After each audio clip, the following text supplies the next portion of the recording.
वंदे मातरम। स्वस्थ समृद्ध परिवार की स्वास्थ्य रक्षक बने बनाए की कक्षा 9 जुलाई 2026 में आप सभी का स्वागत है।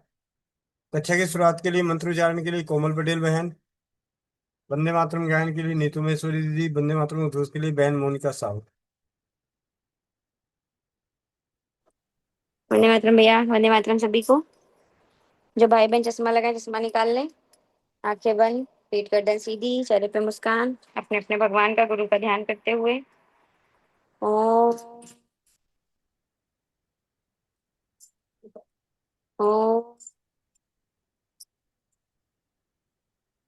ओम अखण्डमण्डलाकारं व्याप्तं चराचरं तत्पदं दर्शितं येन तस्मै श्री गुरुवे नमः। गुरु ब्रह्मा गुरु विष्णु गुरुदेव महेश्वरा गुरु साक्षात् परं ब्रह्म तस्मै श्री गुरुवे नमः। तस्मै श्री गुरुवे नमः।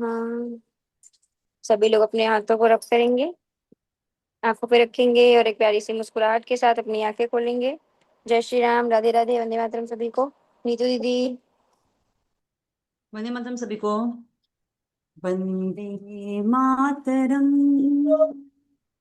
वंदे मातरम, सुजला सुफला मलयज शीतल श्यामला मातरम। वंदे मातरम, शुभ्रज्योत्स्नां पुलकितयामिनीं फुल्लकुसुमितद्रुमदलशोभिनीं सुहासिनीं सुमधुरभाषिणीं सुखदां वरदां मातरं वन्दे मातरं। वन्दे मातरं। कोटि कोटि कंठ कल कल निनाद कराले कोटि कोटि भुजे धृत खर करवाले अबला কেন মা এত বলে बहुबले धारिणी नमामि तारिणी रिपुदल वारिणीं मातरं वन्दे मातरं। वन्दे मातरं। तुमि वेद्या तुमि हृदय तुम्हि मर्म त्वमहि प्राणा शरीरे बाहुते तुम्हि मा शक्ति हृदये तुम्हि मा भक्ति तुम्हारे प्रतिमा घड़ी मंदिरे मंदिरे मातरं वन्दे मातरं। वन्दे मातरं। त्वमहि दुर्गा दश प्रहरण धारिणी कमला कमल दल विहारिणी वाणी विद्यादायिनी नमामि त्वां नमामि कमलां अतुलां सुजलां सुफलां मातरं वन्दे मातरं। वन्दे मातरं। श्यामलां सरलां सुष्मितां भूषितां धरणीं भरणीं मातरं वन्दे मातरं। वन्दे मातरं। वन्दे मातरं। वंदे मातरम भैया। वंदे मातरम सभी को। मोनिका बहन। वंदे मातरम दी। वंदे मातरम सभी को। सभी अपना अपना माइक अनम्यूट कर लें उद्घोष के लिए। जी भैया। वंदे मातरम वंदे मातरम वंदे मातरम सभी को वंदे मातरम।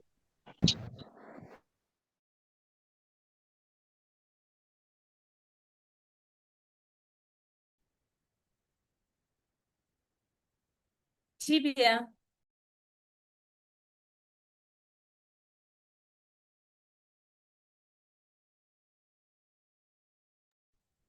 वंदे मातरम। तो सबसे पहले रूबरू होते हैं उन सभी परिवारों के संग जो अपने जीवन में आदत तब्दील कर रहे हैं कि किस प्रकार हमारी आदतें जो हमारे शरीर को स्वस्थ रख सकती है। तो उनमें से जल को अमृत बनाना, पानी को घूट घूट कर पीना। इसमें जो नजर आ रहे हैं सबसे पहले नजर आ रहे हैं हेमंत भाई, लेकिन कुछ कर नहीं रहे हैं, वो अपने कार्य क्षेत्र में लगे हुए हैं। दूसरी ऋतुदास दीदी अमृतसर से, अ, जो जल को अमृत बना रही हैं। तीसरी वर्षा राजस्थान दीदी, ये मौका चाह रही हैं कि मेरे ऊपर कुछ कमेंट्स करें तब मैं पानी मुंह में डालूं। ठीक है। हाँ। तो तीसरे अ, व्यास मुनि भैया नरकटियागंज से, कविता ठाकुर दीदी, अभी अभी तक इन्हें समझ में नहीं आ रहा है कि हम लोग करते क्या हैं। इन्होंने अभी तक ये जितने दिन हो गए कभी नहीं देखा कि इन्होंने पानी का एक घूंट भी अपने जुबान में डाला है, मुंह को चलाया है। तो भगवान इनको सद्बुद्धि दे कि इस समय का सदुपयोग करें, जल को अमृत बनाएं। तीसरे नजर आ रही है बहन मोनिका साहू तारानगर से, जो कि बस आगे नहीं बोलूंगा, नहीं तो उसका अमृत बाहर आ जाएगा। ठीक है। ठीक है। किरण जैन माता जी पानीपत, पिंकी बहन आगरा, सुमन पाल बहन मेरठ से, एसके मलिक भैया कोलकाता, मीनू मिश्रा दीदी, अनुपमा बहन करनाल, मोहना शर्मा दीदी बेंगलोर, हरीश वर्मा भाई, नीतू महेश्वरी दीदी, 30/11/2026। ये डेट, नाम पता नहीं क्या है, लेकिन ये डेट देखते ही याद आ जाता है 54 की। चलो 54।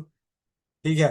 शोभा बनवाल दीदी, मीरा मित्तल दीदी रायपुर से, रूना सिंह दीदी झारखंड से, परमेश्वरी दीदी सीकर राजस्थान से, संतोष माता जी नारायणा से, सुषमा मिश्रा दीदी सीकर राजस्थान से, सुनीता शर्मा दीदी बिलवाड़ा राजस्थान से, मोनिका प्रधान बहन ग्रेटर नोएडा, विनीता साहू बहन, और उसके अलावा नजर आ रहे हैं सरोज दीदी थेरेपी देती हुई हिसार हरियाणा से, नीता बारसने माता जी, मीनाक्षी बहन दिल्ली। तो ये भाई बहन है जो अभी स्वस्थ समृद्ध परिवार के इन प्रयासों में साक्षात नजर आ रहे हैं, और कुछ तो अपनी आदतों को सुधार रहे हैं और कुछ नहीं सुधार रहे हैं। जो नहीं सुधार रहे हैं उन सभी से विनती है कि वो सुधारना शुरू कर दें। और कुछ पर्दे के पीछे भी करते हैं, लेकिन पर्दे के पीछे कर रहे हैं, कौन कर रहे हैं कौन नहीं कर रहे हैं तो मालूम तो है नहीं। चलिए आज की कक्षा अभी शुरू करें। तो सबसे पहली बात आज मैं यही जानना चाहूंगा कि हम सभी ने बहुत कुछ सीखते हैं, जानते हैं। आज छोटे बच्चे, नवजात शिशु, इनसे संबंधित जानकारियां एकत्रित करते हैं। तो ये यहाँ पे देख रहे हैं कि ऐसा शायद ही कोई, बहुत कम ही ऐसे हैं माँ। कुछ तो ऐसे हैं जो दादी नानी की कैटेगरी में है, दूसरी पीढ़ी पे पहुंच चुके हैं, तो उनके पास अनुभव। और कुछ ऐसी बहनें हैं जो जिनके नवजात बच्चे भी होंगे, और कुछ ऐसे हैं जिनके बच्चे अब बड़े होके खेल कूद रहे होंगे। ठीक है। तो आज नवजात बच्चों से संबंधित आपसी चर्चा का विषय बनाते हैं। आपसी चर्चा, सबसे पहले कौन आएंगे कि परंपरागत आधार पे अपने बच्चों को जो भी घरेलू उपचार अपनाए थे जीवन में, जिनको याद आ रहा है कि हाँ मेरे बच्चे के साथ ऐसा हुआ था तो मैंने घर की ये चीजें करी है, तो हैंड रेस करें। और आज पूरी कक्षा का चर्चा का विषय नवजात शिशुओं के ऊपर, लेकिन उसमें चर्चा का विषय घरेलू उपचार। चाहे वो बच्चे की उल्टी हो, बच्चे का दस्त हो, बच्चे के सीने में कफ जमा हो, बच्चे की खांसी हो गई हो, सर्दी खांसी जो नॉर्मली छोटे बच्चों को होता है। ठीक है। उनके ऊपर चर्चा करते हैं। आप अपने अपने मानस पटल पे जोर डालें। समझिए कि आज इम्तहान आ चुका है, तो आपको इम्तहान में वो सारी चीजें, हमारे यहाँ तो कहते थे कि जी बरेली पहले होता था, छत के ऊपर ना प्लास्टर नहीं होता था, लकड़ी के वो होते थे, तो वो ऊपर देख के गिनते थे। तो मास्टर साहब कहते थे ऊपर लिखा हुआ है क्या, तो हमने आज समझ में आया कि वाकई ऊपर लिखा होता है वो तो और मैंने कई बार ऊपर देख के ही नकल मारी है, क्योंकि ऊपर जब देखता था तो दिमाग की बत्ती पीछे की ओर जाता था कि कब क्या पढ़ा है, कब क्या हुआ है जीवन में। तो बहुत बढ़िया। ये हमारे बीच में ऐसी सफल माँ आप सभी को अपने जीवन का अनुभव देने के लिए आगे आई है। तो बड़े ध्यान से सुनिएगा। इसके आगे और कोई हैंड रेस ना करें, इसके आगे जो भी करेंगे उनका नहीं लिया जाएगा। तो सबसे पहले हैं वर्षा दीदी राजस्थान से। इनके पास भी 2-3 बच्चे हैं, वो पता चल जाएगा कितने हैं, वो अलग बात है। मीरा मित्तल दीदी हैं, जो ये तो नानी दादी वाली हो गई हैं, दादी नहीं बनी है लेकिन नानी वाली हैं। रूना सिंह दीदी के भी बच्चे हैं, परमेश्वरी दीदी के बच्चे हैं, ये थोड़े दिनों में हो जाएगा, नानी दादी की कैटेगरी में आएंगी। सुमन बाल बहन, सुषमा मिश्रा, खुशबू पांडे बहन, अनुपमा करनाल। और 30/11/2026 ये शायद नवनीत नीता सालवा दीदी हैं मुंबई से शायद। चलिए, तो बारी बारी से आप सभी अपने अपने माइक को अनम्यूट कर लीजिएगा। तो सबसे पहले चलते हैं जयपुर राजस्थान। तो अब आप जयपुर के जो भी परिवार हैं, राजस्थान से जो परिवार हैं, तो राजस्थान में बच्चे कैसे पले, उनको क्या समस्या हुई, उनका क्या उपचार हुआ, तो ये आपकी विस्तृत जानकारी राजस्थान वालों के लिए तो खासकर है। तो ऐसे बच्चों का जो सर्व सामान्य है, छोटे बच्चों को लेकर ये कहा जाता है कि वो यहाँ का हो और वहाँ का कहीं का भी हो, उसका उपचार एक समान होता है, एक समान होता है। क्योंकि बच्चों में इसके पीछे एक लॉजिक, मेरी जो समझ का लॉजिक है बताता हूँ। हर बच्चा पैदा होने के बाद माँ का दूध और मालिश, दो चीज कॉमन होती है। इसीलिए चाहे वो बच्चा यहाँ का हो या कहीं और का, सर्दी में पैदा हो या गर्मी में, बरसात में हो, मतलब किसी भी स्थिति में, राजा का हो या रंक का, माँ का दूध और मालिश, ये दो तो सब जगह सामान्य रूप से है। उसी प्रकार उपचार में भी जिन औषधियों का उपयोग किया जाता है, वो भी सर्व सामान्य रूप से विशेषकर वही औषधियां होती हैं जो हर जगह के हर बच्चे को किसी को दुष्प्रभाव नहीं लाती, सामान्य रूप से जो घरेलू उपचारों के तहत है। जी वर्षा दीदी माइक अनम्यूट करें और अपनी ज्ञान की गंगा बहाएं। वंदे मातरम भैया, वंदे मातरम सभी को। मैं वर्षा, जयपुर राजस्थान से। मेरे बच्चे जब छोटे थे तो बेटी मेरी सर्दियों में हुई थी, तो इस वजह से उसको कोल्ड कफ होना स्वाभाविक था। तो ऐसे में मैंने सबसे पहले मेरी माँ का सिखाया हुआ जो गुड़ अजवाइन का काढ़ा, वो मैंने मेरी बेटी को बहुत पिलाया है। सिर पर उसके सरसों के तेल की मालिश, गुनगुना करके सरसों का तेल वो उसके रमाया है। नाभि में जैसे बदहजमी हो गई तो नाभि में हींग का पानी वो लगाया है। और पान के पत्ते का जो काढ़ा बनता है वो उसको पिलाया। और छाती पर गरम करके, पान के पत्ते को गरम करके वो उसको लगाया है। इससे भैया वो बहुत चैन से सो पाती थी और उसको बहुत जल्दी आराम मिलता था। और 2 साल तक मैंने मेरी बेटी को कोई दवाई तक नहीं दी है, एलोपैथी दवाई। जी दीदी। और जैसे कि वर्षा दीदी के सानिध्य में एक छोटी सी जानकारी, बहुत महत्वपूर्ण जानकारी मिली, तो उसी के ऊपर मैं छोटा सा भी जोड़ना चाहूंगा कि अजवाइन और गुड़, तो सांगर संहिता या आयुर्वेद शास्त्रों के अध्ययन के दौरान ये पता चला था कि जिन माँ, प्रसूता माँ का दूध शुद्ध ना हो तो बच्चा भूखा नहीं रह सकता, बच्चे को तो कुछ ना कुछ चाहिए। तो उसके लिए सांगर संहिता में बताया गया कि जब माँ का दूध ना आ रहा हो या माँ का दूध शुद्ध ना हो, तो अजवाइन गुड़ का काढ़ा बनाकर उसे 1-1 2-2 बूंद दिया जाता है, मतलब उसके भोजन के रूप में अजवाइन और गुड़। तो ये सांगर संहिता का ही सूत्रों का एक वर्णन भी है, ऐसे आयुर्वेद के सभी ग्रंथों में है। जी आगे चलते हैं, सुमन पाल बहन, मेरठ। वंदे मातरम भैया जी, वंदे मातरम सभी को। भैया जी मैं तो अधिकतर जैसे बच्चों को, मेरे छोटे बेटे को सबसे ज्यादा नमोनिया होता था, तो उसको मैं छाती पे सिकाई करती थी और विक्स की मालिश करती थी और तुलसी शहद में मिलाकर देती थी। जब भी उनको ये तकलीफ होती थी तो तभी भी मैं देती थी। और जैसे पेट में गैस कब्ज वगैरह हुई तो भैया जी उस तुलसी का ही ज्यादा अधिकतर काढ़ा इसका उपयोग किया है मैंने, और गिलोय का। तो उनको भैया बुखार हो चाहे कफ की समस्या हो, और एक पाउडर बनाती थी खांसी के लिए, हल्दी, हल्दी और मेथी और अजवाइन का। तो उससे शहद में मिला के उनको चटाती थी। और भैया सबसे बड़े बेटे को, मेरे को, मतलब उसको ज्यादा कब्ज की समस्या रहती थी, तो मैं, बड़ा हेड़ होता है तो बड़े हेड़ को घिस के पानी में और उसको चटाती थी, फिर ऊपर से गुनगुना पानी पिला देती थी। तो भैया जी मैं घरेलू में ही करती थी ज्यादा से ज्यादा। और जब से मैंने प्राकृतिक चिकित्सा सीखा है तो मैं घर के ही चीजों को, क्योंकि बड़ा बेटा मेरा तबीयत खराब होती थी ज्यादा से ज्यादा, दोनों समय दीदी जी, इंजेक्शन लगते थे। माफ करें, मैं सिर्फ छोटे बच्चों की बात कर रहा हूँ, हाँ, नवजात शिशुओं की। छोटे बच्चे को ही बोला है भैया जी, उसकी तबीयत ज्यादा खराब रहती थी। प्राकृतिक तो चिकित्सा सीखे हुए तो आपको अभी कुछ साल पहले सीखे होंगे, आपके बच्चे तो बड़े हो गए हैं। इसीलिए मैं आपको बोल रहा हूँ कि आप मुझे नवजात नवनिहाल बच्चों के पालन पोषण के ऊपर जो आपने आजमाया है, उपयोग किया है, उसकी बात करें। हाँ भैया जी, मैंने यही आजमाया है। बाकी मैंने बाहर की दवाइयाँ सब बिल्कुल बंद कर दी थी। तो घरेलू में ही दिया है भैया जी, ज्यादा से ज्यादा मैंने तुलसी, गिलोय घरेलू और जो उपचार अपनाए हैं उसकी बात करें। आपने दवाई दिलाई नहीं दिलाई उसकी बात ना करें, हमें दूसरे की कमी नहीं दिखानी है। हमें अपने बारे में बताना है कि हमने ये किया है। हाँ भैया ठीक जी, है। मैंने यही किया है। ठीक है दीदी। अनुपमा बहन करनाल। वंदे मातरम भैया जी।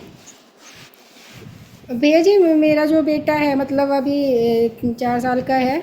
तो उसको ना मार्च में जैसे खांसी बहुत ज़्यादा हो रखी थी, तो वो जैसे खांसी करता तो उल्टी भी करता था। जब तो पैदा मैंने हुआ तब की बात करें। मैंने बोला है नवजात नवजात शिशु का लालन पालन करते वक्त आपने क्या किया, उस वक्त कोई समस्या हुई तो क्या किया। फिर कह रहा हूँ सारे सवाल ध्यान से सुन लें, कोई बीच का बतंगड़, बात का बतंगड़ ना बनाए। नवजात शिशु में ये किया भैया, उसको कब्ज बहुत रहती थी। और मैंने एक बूंद गर्म पानी के लेके उसमें क्या हींग डाल के भैया उसकी नाभि पे लगाया। और तब थोड़ी देर बाद वो मतलब अच्छे से फ्रेश हो जाता था, उसकी गैस सारी पास हो जाती थी। इस तरह का किया। और जब खांसी होती थी तो अदरक और शहद उसकी जीभ पे लगा देते थे भैया।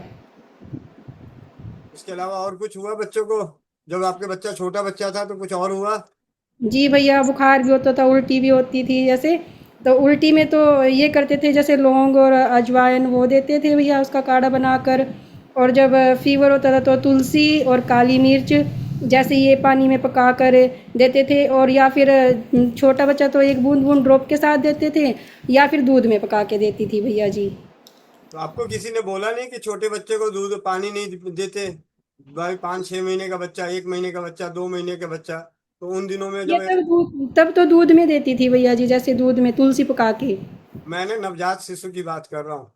ठीक है। हाँ जी भैया। ठीक है। ठीक है भैया जी। 30/11/2026। चलो 54। न- नीता सालवा दीदी। जी भैया। जी। मैंने सर्दी खांसी में बच्चे लोग को अपना नागरवेल का पान का सेक किया है। हल्दी और मध मध चटाया है, हल्दी मध साथ में। और अजवाइन की पोटली का सेक भी किया है उसको। और सरसों के तेल की गर्म मालिश वो भी की है। और अभी मेरी पोती है छोटी, 1.5 साल की। तो उसको बुखार आया था तो गिलोय और अपना तुलसी का काढ़ा बना के दिया था उसको बुखार में।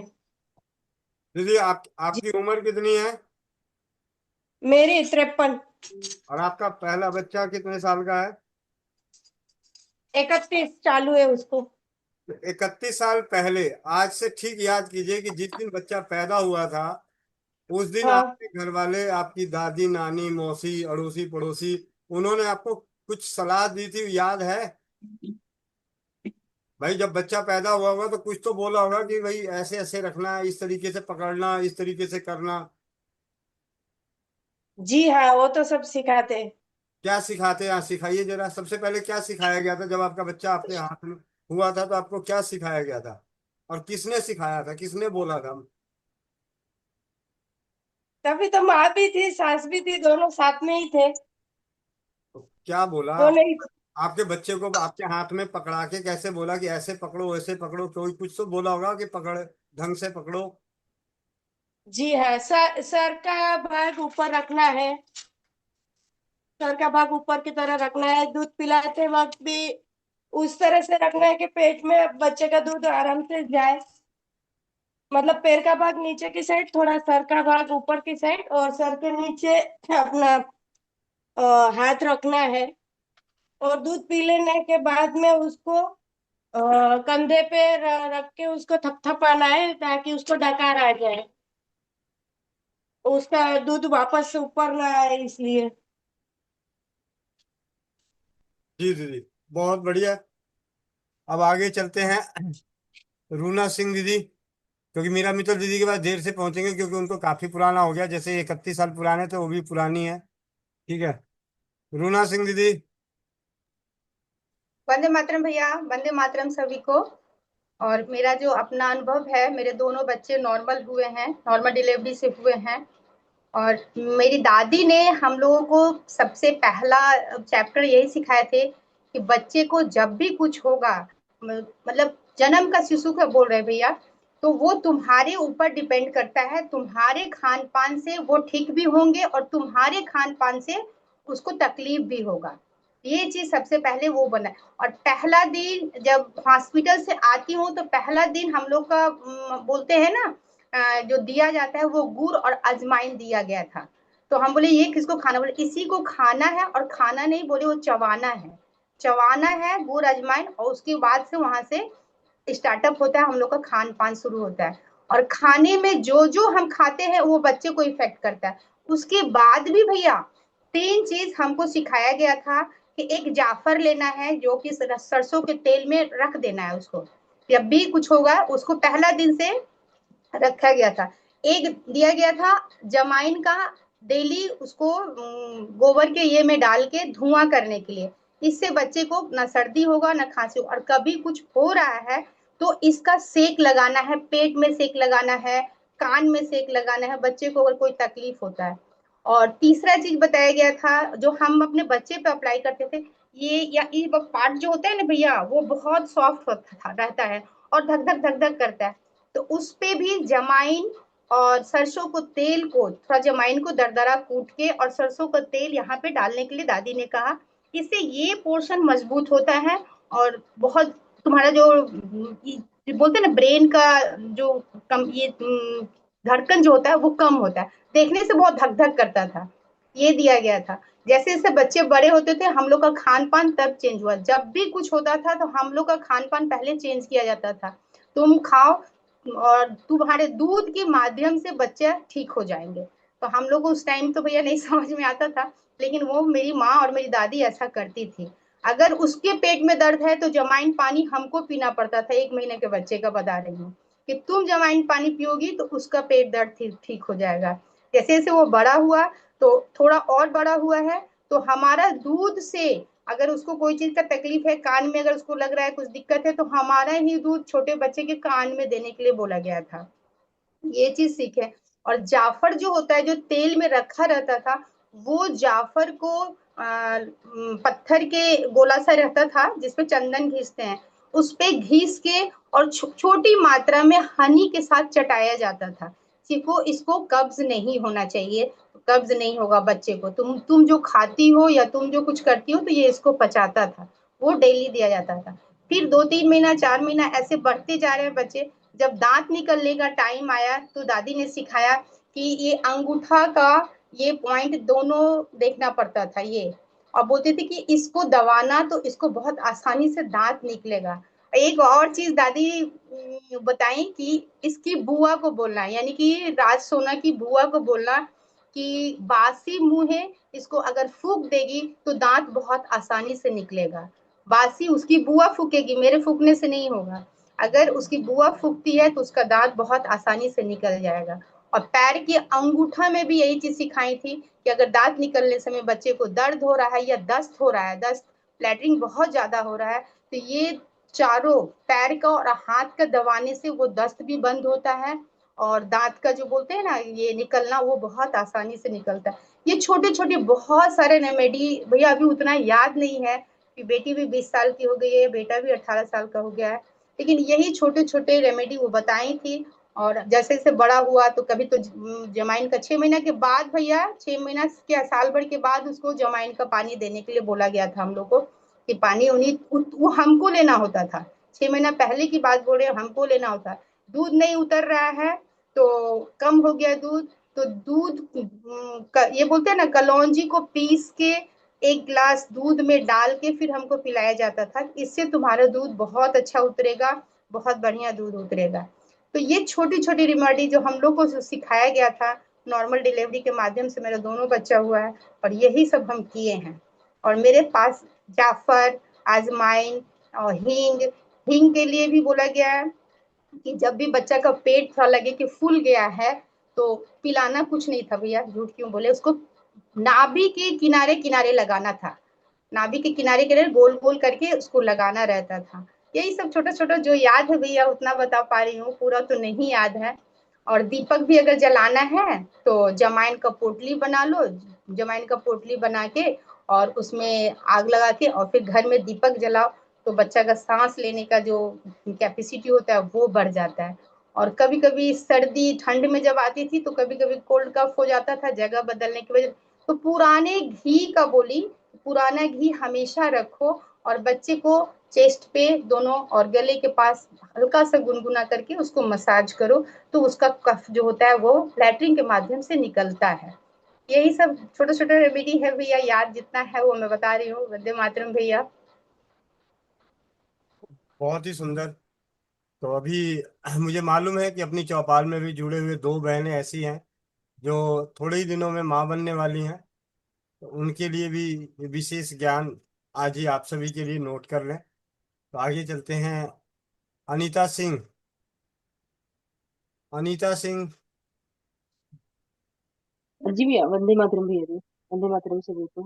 भैया मेरा तो ये था, मेरा 3 साल का बेटा अभी हुआ नहीं है, हो जाएगा 1 महीने बाद।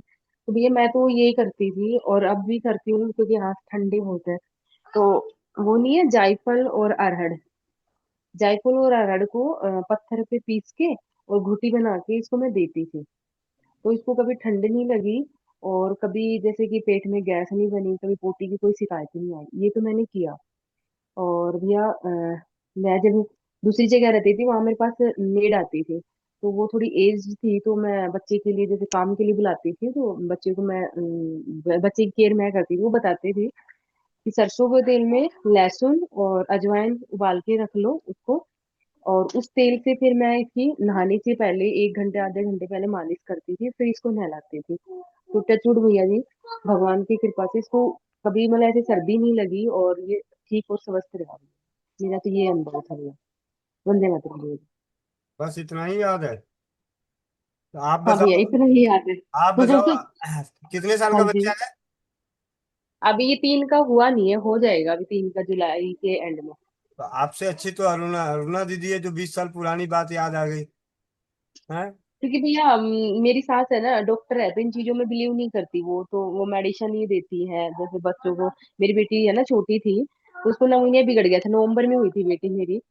तो उसको नमूनिया हर साल, मतलब जैसे ही सर्दी आती थी ना तभी उसको नमूनिया, मतलब कि मैंने 8 साल तक बेटी का नमूनिया को हर महीने उसको मैंने एलोपैथी दवाई दे के ठीक किया है। मतलब इतना बुरा हाल था, और उसका मुझे कोई घरेलू उपचार नहीं पता था, और मैंने कोई यूज भी नहीं किया घरेलू, रियल बता रही हूँ।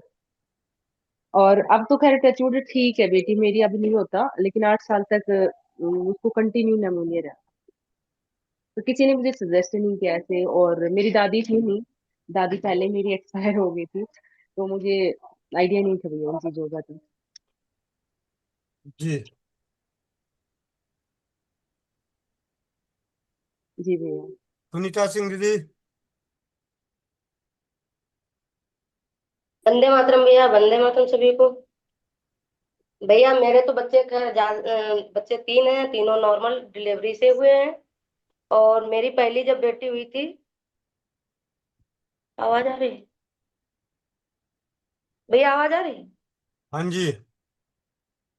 हाँ, तो मेरे तीनों बच्चे नॉर्मल डिलीवरी से हुई। जब बेटी पहली हुई थी तो माँ ने मुझे बताया था कि बेटी जब बच्ची को मैंने जन्म दिया तो माँ ने कहा कि बच्चों को जब दूध पिलाना है तो सबसे पहले उसको गुनगुने पानी से अपने आंचल को धुलना है। उसके बाद में एक मम्मी ने पुराने हिसाब से वो कलछुल होती थी, उसको आग में गर्म की थी, उस पे पहली धार निकलवाई थी कि मम्मी ने कहा कि इस पे निकाल के तब बच्चे को दूध पिलाना है।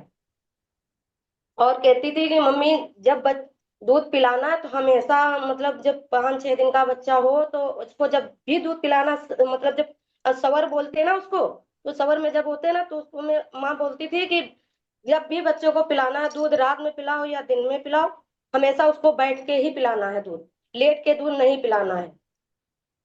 माँ बोलती थी कि अगर अगर वो लेट के दूध पिलाओगी सवर में, अगर बच्चे के कान में चला गया तो उसका कान बहने लगेगा। तो हम हमेशा भैया जो है बच्चों को, तीनों बच्चों को हमेशा बैठ के ही दूध पिलाते थे। और मम्मी कहती थी जब भी खाना खाना है तो बच्चों को हमेशा गोद में लेकर खाना खाओ, ताकि वो बच्चा भूखा ना रहे अगर उसकी गोद में लेके खाओगे। ये मम्मी ने मुझे सिखाया था। और सर्दियों में बोला था कि मम्मी ने कि जब बच्चों को मालिश करना है तो उसमें कड़वे तेल में सरसों, अजवाइन, लहसुन का तेल पका के रख लीजिए और उससे ही मालिश करना ठंडी में। और जो है गर्मियों में भैया मैं सिर्फ कड़ू तेल से ही मालिश करती थी, उसको पकाती नहीं थी। और सर्दियों में मैं पका के तेल मालिश करती थी बच्चों को। और मेरी सास बोलती थी कि बच्चों को हमेशा एक जायफल और बादाम जो पत्थर पे घिस के उसको दूध में मिला के हमेशा मतलब कंटिन्यू सुबह सुबह आपको देना ही है, जिससे बच्चे का डाइजेशन और उसका शरीर जो है अच्छा रहेगा, स्वस्थ। भैया यही मैं सब छोटे छोटे जो है टिप्स मम्मी ने और मेरी माँ ने, सासू माँ ने बताए, मैं यही करती थी और तीनों बच्चे मेरे स्वस्थ हुए भैया। जी। तो अभी जो बीच में स्वस्थ समृद्ध परिवार की स्वास्थ्य रक्षा कक्षा में ज्ञान मिल रहा है, तो जिसकी सास ना हो, माँ ना हो, या है और ना बता रहे हो, तो आप ये समझो कि यहाँ पे बहुत सारी माँ और सास आपके पास उपलब्ध है। तो आप इनकी बातों को ध्यान से अपने जीवन में अमल कीजिएगा। आ, कुछ उन बहनों के लिए जो माँ बनने वाली हैं। तो अब रीना बहन जमुनानगर, ये आप तो माइक अनम्यूट करना मत, क्योंकि हैंड रेस बाद में किया है, उस वक्त घूमने गई थी क्लासरूम से बाहर। सुषमा मिश्रा दीदी। वंदे मातरम भैया, वंदे मातरम सभी को। भैया सबसे पहले तो जब मेरे को जो बताया गया वो ये था कि मम्मी मेरे को बोली थी कि बेटा दीदी जब भी आप तेरे अपना को, उम्र बताओ, पहले उम्र बताओ। मेरी उम्र 51+ है भैया। 61। 51, 51। अच्छा, बच्चे कितने बच्चे? बड़ा बच्चा, सबसे बड़ा बच्चा कितने साल का? मेरे दो बच्चे हैं, जिसमें एक बेटी एक बेटा है। और बेटी मेरी 29 की है, 29 साल की। और लड़का मेरा 28 साल का है। दोनों नॉर्मल डिलीवरी है। और घर बस एंड टाइम पे मेरे को हॉस्पिटल ले जाया गया था। और लड़का तो मेरा इतना हुआ कि अगर आधा घंटा ना ले जाते तो शायद घर पे ही हो जाता। ऐसा ऐसी सिचुएशन थी। तो दोनों नॉर्मल हुए थे। मम्मी ने इतना बताया था कि बेटा जब 9वां महीना लग जाए उसके बाद में ठंडी चीजें कम से कम खाना, कुछ भी ठंडी चीजें ना खाना। और लेबर पेन शुरू होने के बाद में जितना ज्यादा गर्म तू काढ़ा लेगी उतना ही ठीक है। तो भैया मैंने उमा मतलब बेटी के टाइम तो मुझे ज्यादा नॉलेज नहीं था, पहला था। लेकिन नरेश के वक्त मैंने भैया अपने आप से है ना सारा घर का टोटल काम कर लिया था। और अपने आप से ही दिन में सुबह मैंने काढ़ा ले लिया था, मेरे को हल्का हल्का लेबर पेन स्टार्ट हो गया था तो मुझे पता लग गया। तो मैंने स्टार्ट कर दिया था, अपना काढ़ा ले लिया। और उस दिन शीतलाष्टमी थी तो ठंडा ही खाना था, तो मैंने कहा अब मैं क्या करूं। तो भैया मैंने उस दिन ओनली चाय दूध और काढ़ा पिया था। और ठंडा मैंने मतलब प्रसाद के तौर पे लिया था, ज्यादा मैंने कुछ भी नहीं खाया था। और रात होते होते फिर बस रात को 11:30 पौने 12 बजे ही हो गया था। तो ये सबसे मतलब महत्वपूर्ण बात मेरे को मेरी माँ ने यही बताई थी कि ठंडा नहीं खाना है लेबर पेन शुरू होने के बाद में। तो यही मैं बहनों से कहूंगी। और जितना काम कर सकती है उतना करना। तो मैं घर का सारा टोटल पोछा भारी सब कुछ काम करती थी। कोई कहते हैं कि भाई गाय का नहीं करना चाहिए या वजन नहीं उठाना चाहिए, तो मैं वो भी सारा करती थी, कुछ नहीं हुआ था भैया, एकदम नॉर्मल डिलीवरी। उसके बाद में बच्चे दोनों मेरे दोनों ने दूध पिया था, तो वैसे ही कोई प्रॉब्लम नहीं थी। हमारे नॉर्मल था कि भी अंगारे करते थे, चूल्हा जलता था हमारे घर में, गाय थी। तो बच्चों को मतलब चूल्हे के पास लेके बैठ जाया करते थे दादा दादी दादा। तो वैसे ही ठंड का कोई नहीं था। और वहीं पे तेल लगा दिया करते थे वो उनको, बैठे बैठे सरसों का तेल यूज में किया करते थे तो वो तेल लगा दिया करते थे। तो और नहलाते थे तब एक इतना से करते थे कि उसको नहलाने के बाद में गुनगुने पानी के साथ जायफल दिया करते थे। और साथ में कभी ज्यादा रोता था तो माँ कहती थी इसकी नजर उतार दे। तो वो भी मैं नहीं उतारती थी, माँ ही उतार देती थी, लुड़वाई कर देती या बत्ती बना के वो जला देती थी तो हो जाता था। ऐसा कोई ज्यादा नहीं। 2 साल का हुआ था तब उसको भैया लिवर खराब हो गया था उसका। तो 6 महीने तक उसको गौमूत्र, छोटी बच्ची का गौमूत्र पिलाया, कपड़े से छान के कंटिन्यू 6 महीने तक लगभग आधा कप जितना गौमूत्र पिलाते थे और उसका लीवर ठीक हो गया था। ये भी बस अजवाइन का काढ़ा देते थे या तो जायफल देते थे। हमारे यहाँ पे हॉस्पिटल में जाने का ज्यादा वो नहीं था कि बार बार में बच्चों को ले जाओ हॉस्पिटल, ऐसा कुछ भी नहीं। घर पे ही सेक कर दो, मालिश कर दो, गुनगुने पानी के अंदर चाय पिला दो थोड़ी सी, अगर ज्यादा जुकाम हो गया तो अदरक वाली चाय पिला दो थोड़ी सी। बाबा मतलब मेरे ससुर सास ऐसे ही करते थे। जी भैया। जी दीदी, बहुत बहुत धन्यवाद। परमेश्वरी दीदी।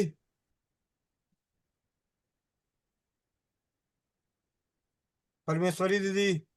जी भैया, वंदे मातरम। आवाज आ रही है? अपेक्षा गुप्ता बहन, हाथ नीचे कर दे, मौका नहीं मिलेगा अब, वो शुरू में ही था। अगली बार से ध्यान रखना, अगर बोलने का शौक हो तो क्लास में पहले ही खड़े हो जाओ। वंदे मातरम भैया, सभी वंदे को मातरम। वंदे मातरम। जी भैया, मेरे बच्चों को सासू माँ को तो इतना ध्यान नहीं था। उनको तो जब भी बच्चे बीमार होते थे ना, तो वो नजर उतार देते थे, ये उतारने का काम, और उससे ठीक भी हो जाते थे बच्चे। लेकिन जब जुकाम लगी थी बच्चों को, तो दादी सास थी, उन्होंने बताया कि जायफल को घिस के और दूध से में मिला के और वो देने के लिए। तो मैं यही काम करती थी, जब भी जुकाम लगती थी या बुखार होती थी तो जायफल घिस के उनको और मेरे दूध से मिला के उनको पिलाती थी। और वैसे ज्यादातर भैया पतिदेव इसी मेडिकल में हैं, तो वो उनको पता चलता था, तो वो थोड़ी अपनी तरफ से ज्यादा कर देते थे। मतलब हो सके जहाँ तक उनको बताना ही नहीं पड़ता था, सासू माँ अपनी नजर उतार देते और थोड़ा ये कर देते थे, वो दवाई वगैरह दे देते। बेटी को 6 महीने की थी, जुकाम निमोनिया हुआ, तो उनको दवाई इसको दी, तो उसके बाद वो इंजेक्शन लगा दिया था और फिर दवाई दे दी, तो उसको निमोनिया हमेशा के लिए बनने लग गया था। और वैसे और ज्यादा नहीं, वैसे बीमार भी नहीं हुए थे। और वैसे इतना नॉर्मल, वो दीदी ने बताया जैसे दूध पिलाने के लिए बैठकर दूध पिलाना है और बच्चे के सर को ऊपर रखना है, और फिर उसको दूध पिलाने के बाद कंधे पे लगा के और थपथपाने से उसको बच्चे को डकार दिलानी है, और उसके बाद सुलाते थे। और सासू माँ बच्चों को मतलब बेसन और हल्दी, शायद उसमें से घी क्या मिलाते थे, लोई बना के उसके बच्चे के मतलब वो पेस्ट बना के रगड़ते थे हाथ पूरे बॉडी के, फिर नहलाते थे छोटे बच्चों को। और फिर मालिश तो मैं बाद में करती थी, बाद 1-1.5 महीने बाद जब काम करने लग जाती तो बच्चों को मैं फिर मालिश करती थी। और पहले सासू माँ उसको मालिश ना करके वो बेसन से मुझे याद नहीं, ध्यान नहीं है, वो बेसन में क्या डालते थे वो बना के लोई, और वो उससे नहला, रगड़ के और फिर नहलाते थे। इतना ही ध्यान है भैया, काफी साल को। जी भैया। जी दीदी। जी दीदी, बहुत बहुत धन्यवाद। मीरा आपकी मित्तल उम्र दीदी। क्या है वंदे दीदी? मातरम भैया, वंदे मातरम भैया, मेरे सभी को वंदे मातरम। 58 साल। मेरी आवाज आ रही है? 58 साल। और बड़ा बेटी या बेटा कितने साल का है दीदी? बड़ा बेटा 32 साल का है। बहुत अच्छा, 32 साल पहले का अनुभव। चलते मीरा मित्तल दीदी। जी भैया, वंदे मातरम, सभी को वंदे मातरम। भैया, मेरी बड़ी बेटी 31 साल की है और उसके जन्म के समय मैं 23 साल की थी। सबसे ज्यादा पहला तो वो है ही माँ का दूध, और उसके बाद भैया सबसे ज्यादा रहता था परहेज, कि बच्चे को सर्दी खांसी ना लगे उसके लिए। मतलब पेट दर्द के लिए हरड़ देते थे भैया सबसे पहले, कि बच्चे का माँ का दूध तो हो ही गया।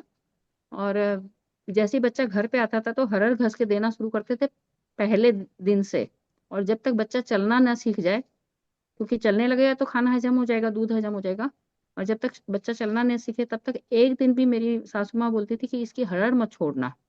तो बाल हरड़ बोल के जो बड़ी हरड़ आती है उसको घस करके आधी चम्मच जैसा पानी होता था, पानी के साथ घसते थे उसको पत्थर पे, और उसमें हल्का सा जरा सा नाम का नमक मिलाते, कोई मिलाते और कोई नहीं मिलाते। जैसे मेरी माँ मिलाती थी और मेरी सासू माँ नहीं मिलाती थी। बेटी के जब बेटा जन्म हुआ भी है 2 साल पहले, तो मैंने पहली बार देखा कि उनको ना शहद भी चटाया जाता है, क्योंकि बच्चे का जो मैंने छोटे बच्चों का कफ प्रवृत्ति होती है, जैसे मिडिल एज में पित्त प्रवृत्ति होती है और बड़ा होने के बाद वात होता है, तो हर बच्चे का ये होना ही एक प्रवृत्ति है, और शहद ही कफ को काटता है। तो बेटी की सास ने और दादी सास ने ये बोला था कि उसकी जीभ पर ओम लिखेंगे शहद से। वो हमारी परंपरा में नहीं है, वो इनकी परंपरा में है। फिर भी है, सबसे पहले जब बच्चा जन्म होता है छठी वाले दिन उसको ना एक नजरिए टाइप के पहनाते हैं, मतलब गेहूं के दाने को रात को भिगा देते हैं और गेहूं के दाने को भिगा करके हाथ में नजरिया बना करके पहनाते हैं। जैसे छोटी छोटी मोती हो गई गेहूं के दाने, उसमें सुई से पिरो करके वो भुआ नेकचार करती है। दूसरा भैया, जब अगर बाई चांस फिर भी किसी को बच्चे को कब्जी हो जाए, तो कब्ज होने पे क्या करते हैं कि उसको कोई दवाई नहीं दे सकते, तो पान के पत्ते की डंडी में कुछ भी चिकनी चीज लगा करके उसके गुदा द्वार में घुसाते हैं और वो फिर मल बाहर आ जाता है। तो उसकी कब्ज तोड़ने का ये तरीका होता था। सबसे अच्छा तरीका तो हरड़ है। फिर भी किसी बच्चे को हो जाए, कभी माँ अगर कुछ मैदे वैदे की चीज खा ली, अगर बच्चे को कुछ ऐसा हो गया तो वो चीज, और उस दौरान माँ का कढ़ी खाना ये सब चीज भी बंद होता था, क्योंकि अगर माँ कढ़ी खाएगी तो बच्चे को दस्त हो जाएगी, अगर मैदे की चीज खाएगी तो कब्ज हो जाएगी। माँ का खाना पीना बच्चे को पूरी तरह से प्रभावित करता ही करता है। और मैं अपनी बोलूँ तो भैया, बाई चांस अगर मुझे सर्दी लग गई तो मुझे वहां के डॉक्टर्स ने बहुत अच्छा सिखाया था कि आप अपने मुंह पे कपड़ा बांध लेना। उस समय मास्क नहीं चलता था भैया, 31 साल पहले, तो मैं अपने मुंह पे कपड़े बांध लेती थी। और अगर बच्चे को स्तनपान भी करवाना है तो उस दौरान बच्चा मेरी सर्दी की वजह से उसको सर्दी नहीं लगे, ये सबसे ज्यादा जरूरी होता था। और सबसे पहले बच्चा जब हुआ एकदम शुरुआत में, तो उसको एक कपड़े में बांधते थे, उसमें हम दादा की लंगोट धोती लेते थे, दादाजी की धोती लेकर के, और लंगोट भी बच्चे का उसी से बनता था, बच्चे का कपड़ा भी उसी से बनता था। और मैं ऐसे लपेटती थी भैया जैसे हॉस्पिटल में बच्चों को लपेटा जाता है। तो बच्चे को अगर हम अच्छे से लपेट देंगे, मतलब उस कपड़े को तिरछा रखा जाता है बर्फी के शेप में, और एक कोना को मोड़ देते हैं जो बच्चे के सिर के नीचे होता है, ताकि बच्चे का चेहरा ना ढके, और हाथ पांव को बांधते हैं, अच्छे से कपड़े से लपेटते हैं। उससे बच्चा ये फील करता है कि अभी भी मैं माँ की गोद में ही हूँ, मतलब माँ के गर्भ में ही हूँ। तो बच्चा चमकता नहीं है, ये चीज होती है भैया। और फिर एक सरसों तेल की मालिश तो जरूरी है ही, सुबह शाम। शुरू शुरू में तो 3-3 बार भी करनी होती है। इस तरह की मालिश तो बिल्कुल जरूरी है। और एक ना भैया, नहलाने के बाद बच्चों का अंजन जरूरी है। जो छोटे बच्चे होते हैं उनको काजल फाड़ के हम जरूर लगाते हैं, ताकि उसकी आंखें अच्छी बने। ये शुरुआती सबसे ज्यादा रहता है कि नहला धुला करके। और जो मैं छत्तीसगढ़ में, मेरी छोटी वाली बेटी जब हुई थी, तो मैं छत्तीसगढ़ में रायपुर में थी, तो यहाँ के लोग जैसे ना देसी गाय का गोबर जला करके रख बगल में, उसके ऊपर अपने हाथ की सिक कर करके बच्चे की पेट सिकाई करे, तो उससे भी बहुत अच्छा, माने पेट में गैस वैस जो होता है वो निकलता है। फिर उपटन है, बच्चे को नहलाने के लिए अगर लेना है तो बच्चे के वो अपना बेसन हल्दी और तेल करके उससे नहलाने का काम करते हैं। नहीं याद है, मेन मेन तो मैंने जो किया, और भगवान की दया से मेरे बच्चे कभी भी बीमार नहीं हुए, सर्दी से बुखार बिल्कुल नहीं हुआ। दूध पिलाने के बाद उसको ढकार दिलाना ये जरूरी होता था कि भाई खड़े मैंने कंधा लगा करके उसको मसल देते थे ताकि उसकी ढकार निकल जाए, ये रहता था। और उस बच्चे को कभी भी बिठाते नहीं थे जब तक कि वो 5-6 महीने का ना हो जाए, ताकि उसका कुबड़ न निकले। इस तरह का उसका पीठ सीधी रखते थे। जो मैं लपेटती थी तो बिल्कुल ऐसा लपेट देती थी भैया कि वो एकदम सपाट सोती थी। फिर एक राई का तकिया बनता है भैया, जैसे ही बच्चा पैदा होता है तो एक राई का तकिया बनता है, जिससे उसका गोल रहे सिर।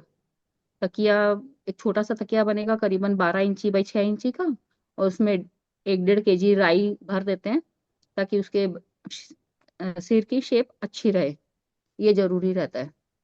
और नए कपड़े हम नहीं पहनाते भैया बच्चे को, 1.25 महीने तक नए कपड़े नहीं पहनाते।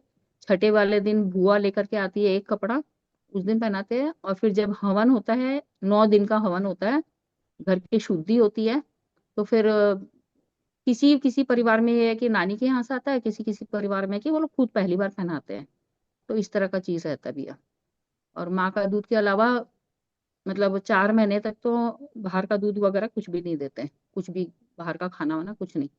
और हमारे में तो अजवाइन का पानी वगैरह भी नहीं देते छोटे बच्चों को, सिर्फ एक हरड़ घस के देते हैं। अगर सर्दी लग गई तो जायफल घस करके देते हैं। और कभी कभी बच्चा जब बहुत ज्यादा रोता है कि लगता है कि बच्चे को नजर लग गई है, तो फिर वो नून राई करना या सरसों तेल की बत्ती उसके ऊपर से घुमा करके जला देते हैं, दीवार में चिपका देते हैं, वो जैसे जैसे टपकता है उसकी नजर उतर जाती है, ऐसा करते थे भैया। और एक ये था। और ज्यादा होता था तो भैया कभी कभी ना तवा को गरम करके एक परात में डाल देते थे, और उसकी जो भाप लगती थी एकदम से, तो उस भाप को बच्चे की तरफ करते थे कि वो भाप बच्चे को मिले। इस तरीके से करते थे भैया, जो परंपराओं में था यही था। लेकिन मेरा जो सबसे ज्यादा था कि बच्चे को परहेज, कि बच्चे को बीमार ना होने दे। तो मैं किसी को मतलब ऐसे एकदम ब्रीदिंग कांटेक्ट में आने नहीं देती थी। अगर किसी को सर्दी लगी है तो आप गोदी मत लो, अगर आपको बुखार हुआ था 1-2 दिन पहले आज, तो बच्चे को मत लो। और मैं खुद भी बहुत परहेज से रहती थी। भगवान की दया से बच्चों को सर्दी खांसी ये सब पेट दर्द वगैरह कभी नहीं हुआ। एक बार मैंने सेरेलैक वगैरह दिया था तो बच्चे को दस्त लगी थी बहुत गंदे तरीके से। तो वो मैं जरूर बताना चाहूंगी कि बाहर का डब्बा दूध वगैरह बिल्कुल नहीं देना चाहिए, क्योंकि नेस्टम अगर देते हैं तो उससे थोड़ी सी कब्ज होती है और कई चीजों से दस्त भी होती है। तो बाहर की चीजों का परहेज जरूर किया। जी भैया, तो वंदे मातरम। धन्यवाद। जी। और एक बात मुझे याद आ रही है कि बच्चे का गर्दन के साथ कुछ ऐसा हो जाता है तो उसे दो लोग पकड़ के रखते हैं। बच्चा रो रहा हो, चुप नहीं हो रहा हो, और पीता हुआ कुछ भी पी नहीं रहा है, खा पी नहीं रहा हो, गले के नीचे भी मतलब स्तन को भी नहीं पकड़ रहा हो, तो ऐसी परिस्थिति में या बच्चा चुप होने का नाम ही ले लेता। तो कई बार अपनी परंपराओं में भी हमने देखा है। तो मैं कि तौलिया है, गमछा है, कुछ भी चादर है, उसको दो लोग दोनों तरफ से दोनों चारों कोनों को पकड़ लेते हैं और बच्चे को उसमें लेटा देते हैं। और एक तरफ से ऊंचा करता है, बच्चा लुढ़कता हुआ दूसरी तरफ जाता है, फिर दूसरी तरफ वाला ऊंचा करता है, बच्चा लुढ़कता हुआ नीचे आता है। तो ये एक घरेलू उपचारों में मैंने कई बार, 1-2 बार तो अपने बच्चों को ही करते हुए देखा, फिर दादी नानी और गांव समाज में करते हुए देखा है। भैया उसको हंसली चलना बोलते हैं भैया। जी। जब बच्चे की हंसली लग गई हो तो उसमें इस उपचार को, परंपरागत उपचार को अपनाया जाता है। अब चलते हैं नीतू महेश्वरी दीदी के पास। स्वस्थ समृद्ध परिवार की ओर से आयुर्वेद की पंसार खाने पे और अपने आसपास में होने वाले एक ऐसे पौधे के बारे में, एक ऐसी औषधि के बारे में जिसे शिशु का भेषज कहा जाता है। जिस प्रकार परंपराओं में अभी हमने अनुभवों के आधार पर सुना कि हर घर में हरड़, जायफल, हींग, ये 3 चीजें कॉमन सी नजर आई। ये 3 चीजें हमारे जीवन में बच्चों के साथ इस्तेमाल हुई। मालिश, माँ का दूध, परहेज, इन सभी चीजों की जानकारी मिली। लेकिन इसके साथ ही अब थोड़ी सी आयुर्वेद की ओर चलते हैं। तो नीतू महेश्वरी दीदी, आपके व्हाट्सएप पे मैसेज गया हुआ है। नीतू महेश्वरी दीदी। हाँ जी भैया, मिल गया। जी। अभी भैया। जी भैया। अतिविषा, अतीस, शिशुओं का सुरक्षा कवच और आयुर्वेद की एक बहुआयामी औषधि। आयुर्वेद में अतीश को शिशु भेषज के रूप में प्रतिष्ठित स्थान प्राप्त है। यह न केवल बड़ों के लिए पाचन और ज्वरनाशक औषधि है, बल्कि बच्चों के सामान्य रोगों के लिए एक अत्यंत सुरक्षित और प्रभावी उपचार है। अतीस क्या है? अतीस का पौधा हिमालय क्षेत्रों जैसे कुमायूं, शिमला, चंबा में पाया जाने वाला 1 से 3 फुट ऊंचा पौधा है। इसका मुख्य औषधीय भाग इसकी जड़, जो हाथों की सूंड के आकार जैसी होती है। ये बाहर से खाकी और भीतर से सफेद रंग की होती है। वनस्पतिक नाम एकोनाइटम हेट्रोफाइलम। प्रमुख भाषाएं, संस्कृत में इसे अतिविषा, अंग्रेजी में इंडियन अतीस और हिंदी में अतीस कहा जाता है। आयुर्वेदिक गुण और प्रभाव, अतीस त्रिदोष शामक, कफ वित्त और वात का शमन करने वाली है। इसका गुण, ये उष्ण, कड़वी और पाचन है। इसका कार्य, ये दीपन, पाचन ग्राही, कृमि नाशक, रक्त शोधक और शोथ हर, सूजन दूर करने वाली औषधि है। बाल रोगों में अतीस का प्रयोग, बच्चों की कोमल प्रकृति को ध्यान में रखते हुए अतीस का प्रयोग अकेले या अन्य औषधियों के साथ करना बहुत लाभकारी है। प्रमुख आयुर्वेदिक योग: शिशु सुरक्षा कवच, अति विषादी चूर्ण, अतीस, काकड़ा, सिंगी और पीपली का चूर्ण शहद के साथ चटाने से बच्चों की खांसी, बुखार और उल्टी में तत्काल लाभ मिलता है। नंबर 2, एक औषध चिकित्सा, केवल अतीस को पत्थर पर घिसकर शहद के साथ चटाना बच्चों के बुखार और दस्त के लिए एक सटीक और सुरक्षित उपचार है। एक अद्भुत घरेलू नुस्खा, अनुभवी वैद्य द्वारा।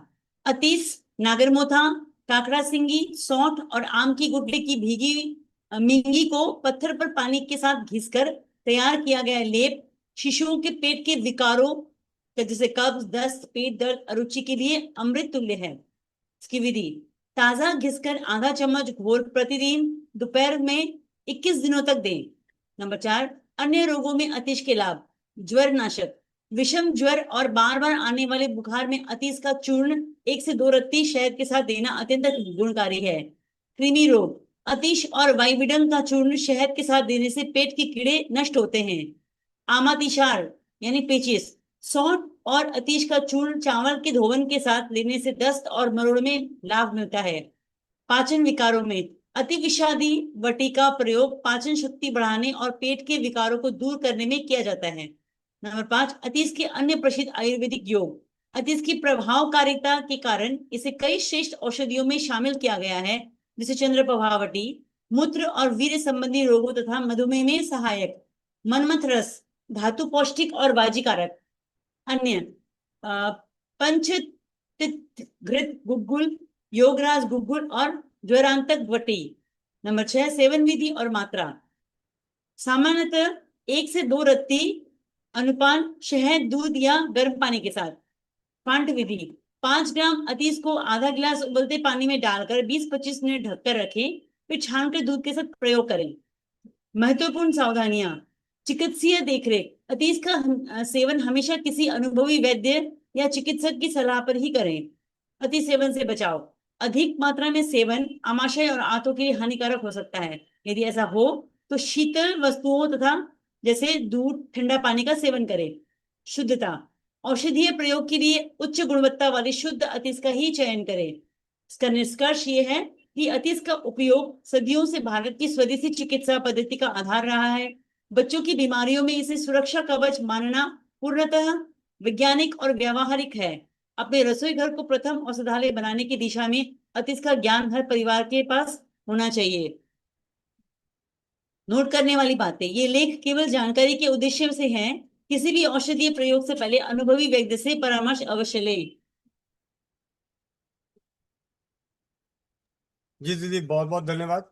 तो आज स्वस्थ समृद्ध परिवार की स्वास्थ्य रक्षक बने बनाए की कक्षा में हमने बच्चों की जो परंपरागत कई बहनों के द्वारा उनके अनुभवों को सुना और आयुर्वेद जगत की एकल औषधि, विशेषकर ये बता दूं कि केरल प्रदेश में एक औषधि चिकित्सा की विशेषता है। तो बच्चों के लिए, खास करके नवजात शिशुओं के लिए इस अतीस का प्रयोग बच्चों के सभी रोगों में केरल प्रदेश में सबसे ज्यादा किया जाता है। जिस प्रकार अभी हमने सुना हरड़ के बारे में, जायफल के बारे में, हींग के बारे में, उसी प्रकार केरल में एकल औषधि के रूप में अतीस का प्रयोग बच्चों के लिए उनकी सभी समस्याओं को, सर्दी, खांसी, जुकाम, बुखार, उल्टी, दस्त, इन सभी समस्याओं में, तो अतीस एक बहुत ही गुणकारी औषधि है। इसे शिशु भेषज कहा जाता है, बच्चों की औषधि कही जाती है। और ये सिर्फ बच्चों की औषधि नहीं है, ये इससे अनेक आयुर्वेदिक औषधियां हैं, उनके घटकों में ये शामिल है। तो आप सभी का बहुत बहुत धन्यवाद। इस स्वस्थ समृद्ध परिवार की स्वास्थ्य रक्षक बने बनाए की कक्षा में जुड़कर अपने अनुभवों को शेयर करने के लिए, ज्ञान को ग्रहण करने के लिए, जरूरत पड़ने पर अपने परिजनों को बताएंगे इसी विश्वास के साथ इस नेक कार्य को किया जा रहा है।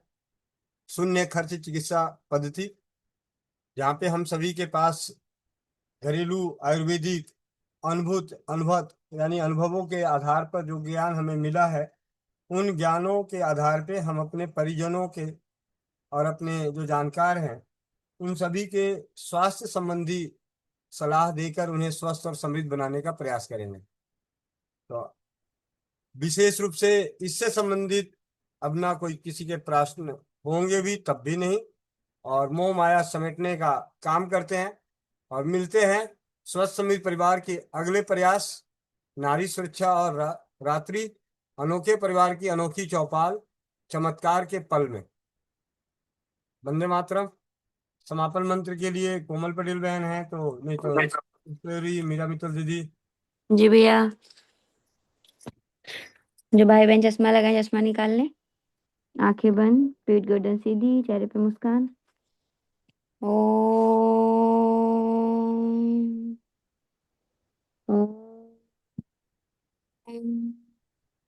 ओम पूर्णमिदः पूर्णमिदं पूर्णात् पूर्णं दक्ष्यते पूर्णस्य पूर्णमादाय पूर्णमेवावशिष्यते। ओम धियो शांतिः अंतरिक्ष शांति पृथ्वी शांतिः रापाः शांति औषधयः शांतिः वनस्पतयः शांति विश्वयो देवा शांति ब्रह्म शांति सर्वं शांति शांतिरेव शांति श्यामा शांतिरेधि। ओम शांति शांति शांति। ओम। सभी लोग अपने अपने हाथों को रब करेंगे, आंखों पे रखेंगे और एक प्यारी सी मुस्कुराहट के साथ अपनी आंखें खोलेंगे। जय श्री राम, राधे राधे, वंदे मातरम सभी को। जी भैया। जी वंदे मातरम सभी को। आप सभी अपने अपने माइक अनम्यूट करके एक दूसरे को वंदे मातरम बोलते हुए छुट्टी हो गई। अपना अपना वंदे मातरम सभी को मातरम सभी को वंदे मातरम सभी को। सभी को बहुत परसों जावा की बात है तो कैंसिल। सभी को वंदे मातरम सभी को। वंदे मातरम